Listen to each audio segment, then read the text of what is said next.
अस्सलाम वालेकुम वरहमतुल्लाहि वबरकातुहू। मुअज़्ज़ज़ नाज़रीन, आज का हमारा मौजू है बीवी के हकूक़, मर्द की कामयाबी का मियार। इस्लाम ने ख़ानदान को सुकून और मोहब्बत का मरकज़ करार दिया है और मियाँ बीवी के दरमियान हकूक़ व ज़िम्मेदारियों का वाज़ेह निज़ाम दिया है। बीवी के हकूक़ की अदायगी सिर्फ़ इखलाक़ी नहीं बल्कि दीनी फ़रीज़ा है और नबी करीम सल्लल्लाहु अलैहि वसल्लम ने शौहर की कामयाबी और ईमान की कमाल का एक अहम मियार बीवी के साथ हुस्न सलूक को करार दिया है। आज की हदीस इसी के मुतालिक है। नाज़रीन से गुजारिश है कि अगर आपने हमारा चैनल अभी तक सब्सक्राइब नहीं किया तो हमारा चैनल सब्सक्राइब कर लें, बेल आइकन के बटन को दबा दें। अगर आज की हदीस आपको पसंद आए तो इसे लाइक शेयर करना और कमेंट्स में अपनी राय से हमें ज़रूर आगाह कीजिएगा। जज़ाकल्लाह। चलते हैं आज की हदीस मुबारक की तरफ। हदीस मुबारक उर्दू तर्जमा।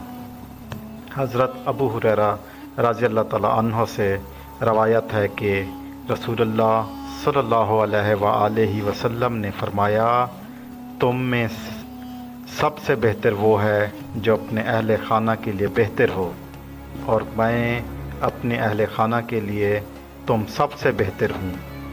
सनीन अल तिर्मिज़ी हदीस नंबर 3895। तशरीह। ये हदीस हमें ये सिखाती है कि शौहर की असली शख्सियत और इखलास का इम्तिहान इसके घर में होता है। बीवी के साथ मोहब्बत, इज़्ज़त, नरमी और इंसाफ से पेश आना शौहर की कामयाबी और नेक सीरत की अलामत है।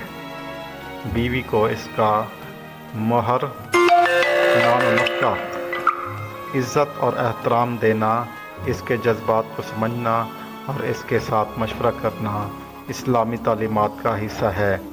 ऐसा करने वाला शौहर ना सिर्फ दुनिया में कामयाब होता है बल्कि आखिरत में भी अल्लाह की रहमत का मुस्तहिक होता है। तो अपनी बीवी से नरम रवैया इख्तियार करें, बल्कि उस पर जुल्म, जबर और इस तरह का तशद्दुद हरगिज़ न करें, बल्कि आप मियाना रवैया इख्तियार करें और उनसे अच्छा रवैया रखें। अल्लाह ताला मुझे और आपको आज की हदीस पर अमल करने की तौफीक अता फ़रमाए।